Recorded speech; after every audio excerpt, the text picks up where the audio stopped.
안녕하세요. 조청현입니다. 9월 14일 화요일 정치변혁의 세계사 시작하도록 하겠습니다. 오늘은 카이사르에 대해서 살펴보는 시간을 마련했는데요. 여러분들이 그렇게 생각하실 것 같아요. 로마하면 공화정, 그리고 그 역시 공화정을 만들어지는 과정을 한번 수업에 하는 게 맞지 않겠느냐라고 생각하실 수도 있을 것 같아요. 그런데 아테네 민주화 과정과 로마의 민주화 과정은 공화정으로 변화되는 과정은 거의 유사하다고 볼 수가 있습니다. 그렇기 때문에 동호 반복이 되기 때문에 사실상 그 부분은 빼고 공화정에서 황제정으로 바뀌게 되는 계기를 마련했던 이 카이사르에 대해서 얘기하는 것이 훨씬 더 효과적이지 않을까 하는 생각에서 이 카이사르를 주제로 해서 수업을 진행하도록 하죠. 오늘 강의는요, 이 카이사르는 왜 루비콘 강을 건너야 했을까요? 라는 주제를 가지고 수업을 진행하려고 합니다. 이 루비콘 강은 사실상 이 알프스 산맥 쪽에 있는 것이 아니고 이 로마에서 한 200km 안짝에 있는, 어떻게 보면 이 이탈리아 반도 전체를 놓고 봤을 때는 이 중북부 정도에 해당하는 강입니다. 이 강을 왜 건너게 되었을까요? 그 강을 건너게 되면서 어떠한 정치 변혁이 이루어지게 되는지 한번 살펴보는 시간을 마련해 봤습니다.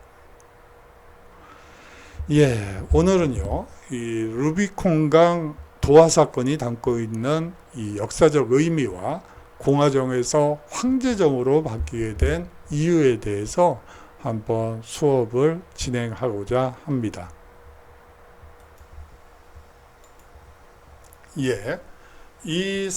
그림은요, 이 루비콘 강이 어디에 있는지 보여주는 건데요. 제가 이 편집 과정에서 잘렸네요. 요 아래쪽에 로마가 있습니다. 알프스는 이 위쪽이라고 보시면 되고요. 다시 말하면 이 로마라는 로마에서 이 루비콘 강까지의 거리는 그다지 멀지가 않습니다. 이 로마는 사실상 이 위쪽에 위치했던 에트루리아의 식민 폴리스에서 시작된 국가입니다. 다시 말하면 식민지에서 시작된 국가라고 볼 수가 있고요. 또한 이 로마가 건국되는 과정에서 이 고일족들의 갈리아족이라고도 하고요. 이 끊임없는 침입을 받고 심지어 로마가 점령당하는, 이 갈리아족에 의해서 점령당하는 사태도 벌어지게 됩니다. 이러한 위기를 극복하고 대제국을 천천히, 그렇지만 나름 체계적으로 이제 확장을 시작하게 되죠. 그리고요, 여기 갈리아라는 말이 있는데요. 이 갈리아라는 것은 쉽게 얘기하면 우리식으로 얘기하자면 오랑캐라고 볼 수가 있습니다. 특정한 국가나 특정한 사람들을 지목하는 것이 아니고 로마 사람이 아닌 다른 사람들이다 라는 의미에서 이것을 갈리아라고 하죠.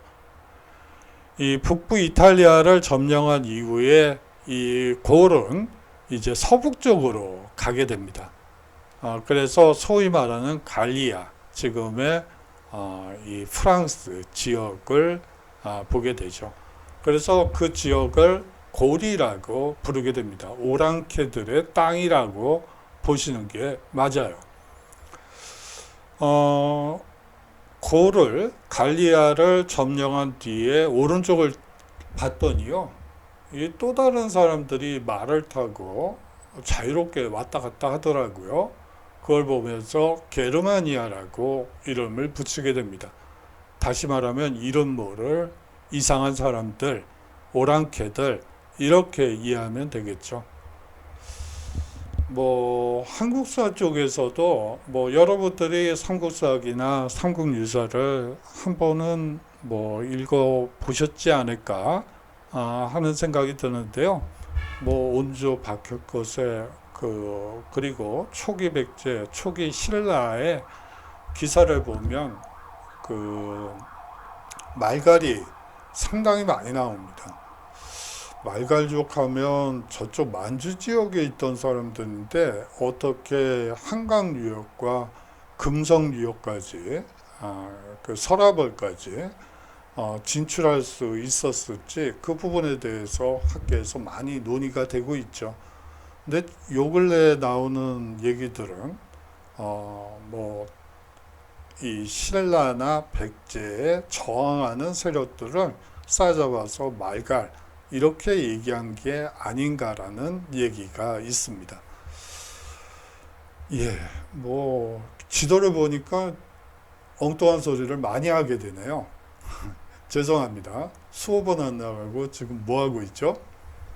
예, 시저, 카이저, 짜르에 대해서 한번 살펴보도록 하죠. 기원전 49년 루비콘강을 건넌 이 사건의 주인공은 이 가이우스 율리우스 카이사르입니다. 서양 고대 세계에서 알렉산드로스 대왕 이래로 가장 널리 알려진 인물이죠. 극적인 죽음과 더불어 사후에 그가 미친 영향이 만만치 않기 때문입니다. 우리는 그의 사후 역사상 등장한 강력한 통치자를 흔히 카이사르 외에도 시저, 카이저, 그리고 짜르라고 부릅니다. 바로 그의 이름에서 연유된 명칭이죠. 그만큼 이 유럽 문화권에서 이 카이사르가 이야기되는 비중이 상당히 높다는 것을 상징적으로 보여주는 것 같습니다. 예, 이 카이사르가 이 로마 정치 무대에 등장하게 되는 가장 큰 배경에는 이 포에니 전쟁이 있습니다. 우리가 보통 카르타고 로마 카르타고 전쟁이라고 여러분들은 아마 배우셨을 것 같아요. 그런데 저희 때는 포에니 전쟁이라고 하는데요. 이 페니키아 사람들을 이 로마어로 포에니라고 불렀기 때문에 이 포에니 전쟁이라고 배웠던 거죠. 그래서 한번 오래간만에 포에니 전쟁이란 말을 적어봤습니다. 여러분들이 포에니 전쟁과 로마 카르타고 전쟁은 같은 거예요. 뭐 아까 보셨다시피 시저, 카이저, 짜르가 같은 말이듯이 같은 말이라고 생각하시면 될 것 같아요. 기원전 753년 이탈리아 반도 중앙의 라티움 평원에서 건설된 로마는 이후 왕정을 거쳐 공화정으로 발전하면서 점차 지중해 세계의 강자로 부상하게 됩니다.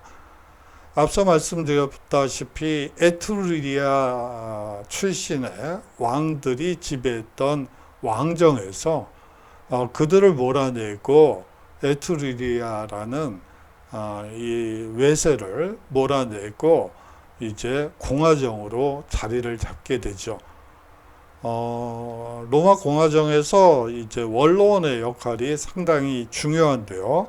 이 원로원들은 사실상 에트루리아를 몰아냈던 이 귀족들이 대부분 원로원 의원이 되었다고 여러분들이 생각하시면 될 것 같습니다. 나라를 지킨 영웅들이니까 거기에 대한 대접으로 그렇게 됐다라고 여러분들이 이해하시면 되겠죠. 점차 지중해 세계의 강자로 부상하게 됩니다. 특히 지중해에 패권을 놓고 기원전 264년에서 기원전 146년까지 세 차례에 걸쳐서 북아프리카의 도시국가 카르타고와 벌인 전쟁에서 승리하면서 확고한 팽창의 기틀을 마련하게 되죠. 실제로 이 전쟁 결과 시칠리아, 북아프리카, 에스파냐 등지에 새로운 속주가 식민지가 설치되게 됩니다. 이로부터 얻은 막대한 부를 바탕으로 로마는 이탈리아 반도를 넘어 그리스 및 소아시아와 같은 이 동지중해 세계 등지로 확장되게 되고요. 이 서북쪽으로는 유럽 대륙 깊숙한 지역으로 영토 확장을 본격화하기 시작합니다. 하지만 모든 것에는 빛과 그림자가 있듯이 이 포에니 전쟁은 이 로마라는 국가 전체로 놓고 봤을 때는 득이었지만 사실상 그 내부적으로 안을 들여다보면 기존의 체제로는 감당할 수 없었던 여러 문제점들을 동시에 가지고 있었습니다. 예, 소위 말하는 전쟁의 빛과 그림자가 있죠. 자, 한번 살펴보도록 하겠습니다. 해외 팽창의 결과 로마 시민들의 소득과 재산은 빠르게 늘어났죠. 예, 국가 총생산이 생산도 하지 않고 불로소득을 많이 해외 팽창의 결과 얻게 됩니다. 하지만 모든 세상사가 그러하듯 이러한 로마의 영화에도 빛과 그림자가 있게 마련이죠. 빠르게 유입된 엄청난 재화는 점차 로마 사회 내에 사회 경제적 불평등을 심화시키게 됩니다. 예, 경제가 성장하면 사실상 소득 격차가 발생하는 것은 이 모든 역사를 보면 그래요. 이 경제가 성장할 때 불평등은 강화되는 그런 특징을 가지고 있습니다. 변화에 능동적으로 참여하느냐, 수동적으로 이 참여하느냐에 따라서 이 격차가 벌어지게 되죠. 이러한 변화는 공동체를 중시하며 검선 생활을 이어온 로마인들의 이 전통적 가치관에 자연스럽게 균열을 내기 시작합니다. 그래요. 이 로마는 사실상 이 소농 위주의 사회였는데 이제 이 노예도 들어오고 그렇게 되면서 급격한 사회 변화를 겪게 됩니다. 일상화된 전쟁으로 해외에서 수많은 노예들이 유입되면서 시골의 소농들은 노예 노동에 기반한 귀족 지주의 대농장인 라티푼디움과의 경쟁에서 밀리게 됩니다. 자, 이제 농사를 지을 수 없으니 어떻게 해야지 되죠? 결국 대도시 로마로 유입돼 빈민화 될 수밖에 없었죠. 온갖 도시 문제들이 나타나게 됩니다. 60년대, 우리나라 60년대 판자촌, 저는 본 적은 없습니다만, 저의 이전 세대들 얘기죠. 청계천, 판자촌 얘기들은 어렸을 때 많이 들었던 얘기들이에요. 그리고 무작정 상경, 이란 말도 여러분들은 들으실 일이 없었죠. 60, 70년대 우리나라에서도 경험해 봤던 것처럼 이 시기에 로마로 무작정 상경하는 이 사람들이 증가했다고 보시면 됩니다. 예, 여기서 일상화된 전쟁이라는 말이 여러분들이 이 대목에서 좀 고개를 갸우뚱하셨을 수도 있을 것 같아요. 예, 이렇게 150년간 치열하게 전쟁을 한 경우가 그 이전에는 없었죠. 대부분 이탈리아 반도 내에서 이루어진 전쟁이었고요. 그렇기 때문에 전쟁도 2, 3일 발작하고 그 다음에 뭐 휴전을 하는 경우도 있고요. 장기간 지속되더라도 한 2, 3일 격전을 치른 뒤에 휴전 상태를 지속하다가 또 이제 2, 3일 바싹 전쟁하고 또 휴전하고 뭐 이런 식의 전쟁이었지 120년간 한 100년에 걸쳐서 지속적으로 일상적으로 전쟁이 계속된 경우는 없었습니다. 아까 말씀드렸다시피 이 로마나 아테네 군대는 사실상 보급품과 군수물자를 스스로 장만해서 나가야지 됐었죠. 다시 말하면 군사 체계 자체도 변화를 겪을 수밖에 없는 전쟁 양상이 전개된 것이죠. 자, 이 사실상 선홍들 얘기가 나왔는데요. 이 몇마직이 안 되는 땅에다가 농사를 지어서 먹고 살았었죠. 그런데 장정들이 전부 전쟁터로 나갔어요. 그러다 보니까 아녀자들과 이제 어르신들이 노인분들이 이제 농사를 짓기 시작하죠. 장정 하나만 못했습니다. 생산물 양이요. 그렇기 때문에 이 항상 먹는 문제가 걸릴 수밖에 없고 그렇게 되면서 귀족들이 이제 땅을 담보로 해서 이제 소위 말하는 이 고리대금을 업을 하게 되죠. 그렇게 되면서 이제 땅을 빼앗긴 소농들이 이제 또 대도시로 유입되는 현상이 나타나기도 합니다. 시간이 갈수록 심해지는 사회 경제적 불평등과 이에 대한 불만은 갈수록 커질 수밖에 없었죠.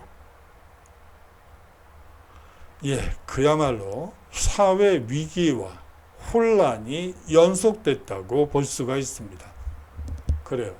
전쟁에 승리한 것은 잠시뿐이었고 그 환호는 잠시였고 끊임없는 사회 위기와 혼란의 연속이 계속되게 됩니다. 제3차 포에니 전쟁이 끝난 기원전 146년부터 기원전 30년까지의 시기는 로마 역사에서 심화된 내부 갈등의 표출로 인해 죽음이 만연한 거대한 혼란기였습니다. 위기를 극복한답시고 여러 개혁과 내전과 또 혼란이 거기다가 스파르타쿠스의 난까지 이 온갖 혼란이 이 시기에 나타나게 되죠. 로마가 공화정에서 제정으로 넘어가기 위한 진통의 과정으로 볼 수도 있을 것 같습니다. 막대한 치부를 토대로 거의 사방 성격의 군대를 거느리게 된 유력 장군들 간의 반목은 결과적으로 내전으로 이어졌고요. 거기에 또 하층민들의 반란 역시 대단했습니다. 여러분들이 많이 들었을 것으로 보이는 이 스파르타쿠스의 노예 반란 등도 바로 이 시기 카이사르가 등장하기 바로 전에 있었던 일이었죠. 거기다가 이러한 사회 혼란과 위기를 극복하기 위해서 우리가 앞서 참주정에서 보았던 것처럼 이 종신 독재관이 등장하게 됩니다. 기원전 130년에서 120년대에 로마의 사회경제적 문제를 해결해 보려던 그라쿠스 형제의 개혁이 참담한 실패로 끝나게 되죠. 그라쿠스 형제의 개혁 역시 카이사르가 등장하기 직전에 혼란 상황을 가장 잘 반영하는 사건 중에 하나입니다. 이 그라쿠스 형제 개혁이 개혁 자체가 잘못됐다기보다는 이 개혁을 하는 과정이 사실상 당시의 공화정의 법률 체계에 맞지 않았어요. 입법 과정이 상당히 인위적이고 이 원로원에 어느 정도 상의를 한 뒤에 이 법안을 민회에 입안을 해야지 되는데 그 과정 자체도 거치지 않은 채 이 그라쿠스 형제가 밀어붙였죠. 개혁의 방향이 아무리 맞다고 하더라도 그러한 입법 절차를 무시하고 또 하나 문제는 이 반대쪽에 있던 사람들도 문제였던 게 이 사람들을 사실상 적으로 몰고 이제 죽이죠. 그 이전엔 그런 일이 없었습니다. 사실상 타협과 대화를 통해서 문제를 해결하던 전통, 이 로마 공화정의 전통이 이 그라쿠스 형제의 개혁을 토대로 해서 피가 피를 부르는 그런 것으로 바뀌게 됐다는 것은 사실 가슴 아픈 일이죠. 정치는 역시 타협인 것 같습니다. 절충이고 설득이고 또 납득시키는 것이죠.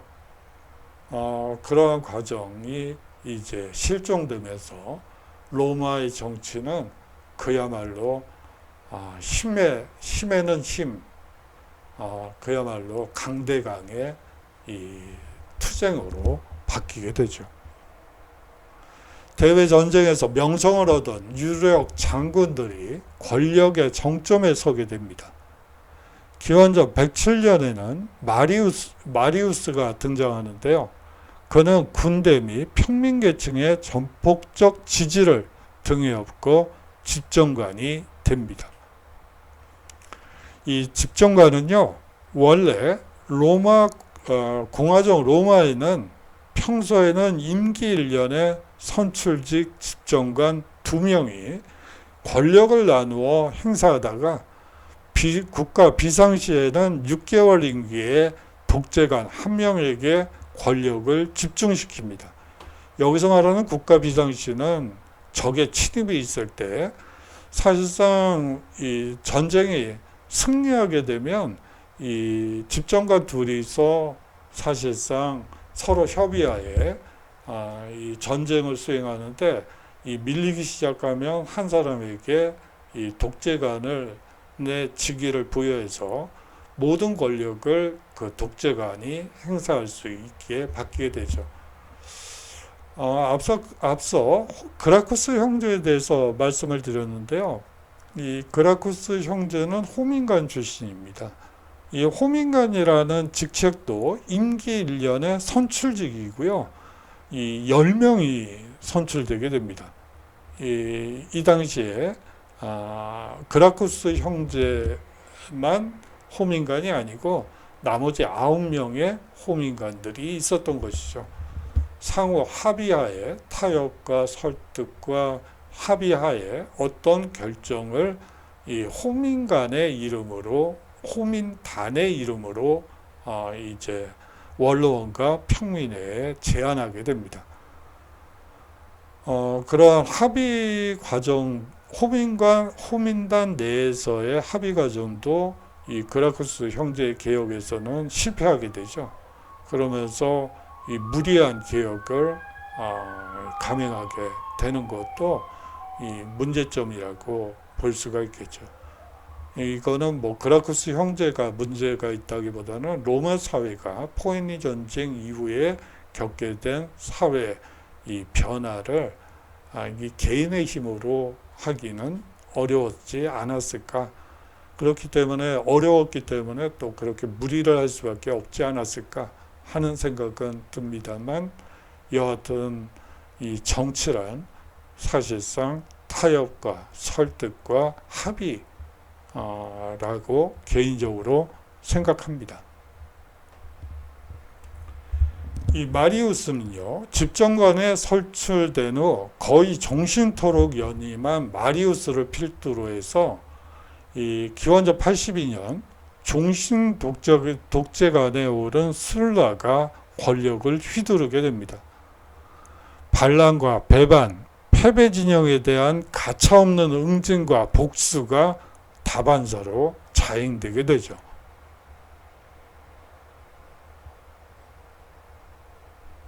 술라의 뒤를 이어서 로마의 유력 지도자로 대두한 두 인물이 바로 폼페이우스와 카이사르입니다. 군사적 성공을 바탕으로 인기를 얻은 두 사람은 정치 권력 장악을 위해 초기에는 서로 뜻을 함께 했으나 곧 헤게모니를 다투는 경쟁 관계로 변화되게 되죠. 먼저 우세를 점한 인물은 동지중해 지역, 즉 소아시아와 팔레스타인 정복으로 한껏 주가를 올린 폼페이우스였습니다. 초기에 열세였던 카이사르가 폼페이우스에 필적하는 대항마로 부상할 수 있었던 결정적 계기는요, 바로 갈리아 정복 사업의 연이은 성공이었습니다. 갈리아는 오늘날 프랑스 지역을 말하고요. 앞에 루비콘강 지도를 보면서 설명드렸다시피 사실상 이것은 특정한 사람들을 부르는 이름이 아니라 이름도 모를 그야말로 말 타고 돌아다니는 이민족을 칭하는 보통 명사라고 보는 게 맞습니다. 이 시기에 갈리아는요, 물론 게르마니아라는 새로운 용어가 만들어지면 이 갈리아는 확실히 정착이 되죠. 그야말로 프랑스 지역, 골 지역 이렇게 특정화 시킬 수 있지만 사실상 이 시기에 갈리아는 이민족, 로마 체제에 흡수되지 않은 이민족이라고 보는 게 맞습니다. 특히 기원전 52년 가을에 갈리아에서 터진 베르킹 게토릭스의 반란을 알렉시아 전투에서 진압하는 데 성공하면서 카이사르의 명성이, 주가가 크게 높아지게 됩니다. 무엇보다도 정복 과정에서 생사고락을 함께한 갈리아주든 로마 군단의 진정한 충성을 얻을 수 있었죠. 카이사르는 갈리아 정복 과정을 갈리아 원정기라는 책으로 남겼음은 물론 군사 원정 성공에 여세를 몰아서 로마의 최고 권력자 자리를 넘보게 됩니다. 역사상 어느 시대에도 두 명의 권력자가 동시에 존재할 수는 없는 법이죠.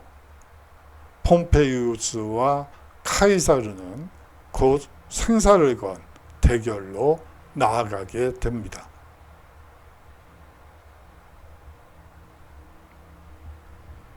이 갈리아에 머물고 있던 카이사르와는 달리 로마 원로원으로부터 단독 집정관으로 추대된 폼페이우스가 선수를 치게 되죠.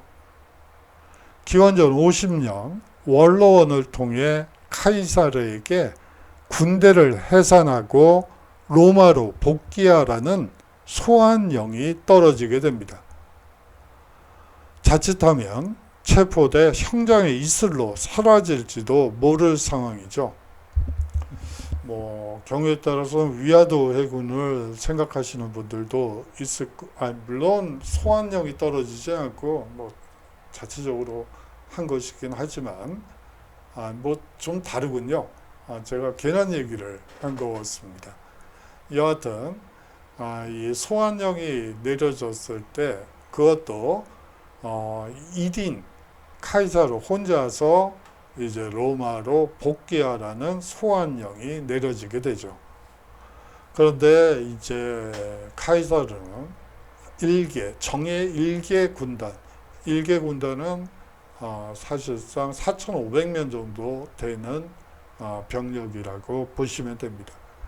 최정예 일개 군단만 가지고 이제 루비콘강 근처에 모여서 이제 루비콘강을 건널까 말까 고민할 수밖에 없는 상황이 되죠. 명령에 순응해 로마로 갈 것인가, 아니면 국가의 반역자가 돼 폼페이우스와 일전을 벌일 것인가. 이 양자택일의 갈림길에서 고민 끝에 카이사르는 후자를 택하게 됩니다.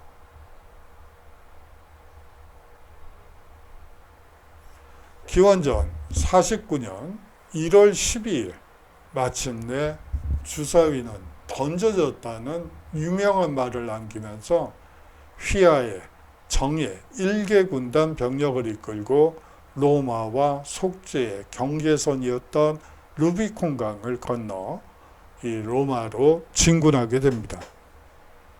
이후 전개될 길고 치열한 내전에 도화선에 불을 붙인 것이죠.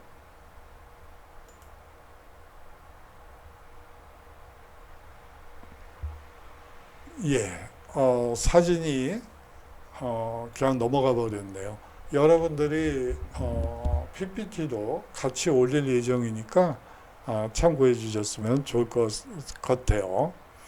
그거는 이 앞서 있는 사진은 사실상 이 19세기에 그려진 그림이기 때문에 사실적인 묘사가 아주 취약하죠. 그렇지만 카이사르의 그 당시의 마음의 이 상황을 가장 잘 표현한 작품이라고 알려져 있기 때문에 그 사진을 한번 가지고 왔는데 휙 넘어와 버렸네요. 카이사르는 어째서 루비콘강 도하를 겨냥했을까요? 아마도 카이사르 자신 외에는 아무도 모를 것입니다. 갈리아 원정교회에 혹시 있을까 해서 아무리 찾아봐도 없더군요. 단지 강을 건넌 후 처음 만나는 중요 도시인 이 아리미눔 도착이라고만 적혀 있었습니다. 건넜다는 것은 확인할 수가 있는데요. 어떤 심정으로 그곳을 넘었는지 그 상황은 갈리아 원정기에는 적혀 있지 않아서 많은 아쉬움을 줍니다. 이후에 나온 이 로마 시대 저술에도 도하 이유에 대한 기록은 전혀 없고요. 단지 이 수에토니우스가 이 글로 쓴 주사위는 던져졌다라는 말만 전해지고 있을 뿐입니다. 그래서 이 주제를 가지고 주사위는 던져졌다를 가지고 온갖 이야기들이 많이 만들어지죠. 당대 카이사르가 처했던 여러 정황을 토대로 추론하는 수밖에 없을 것 같아요.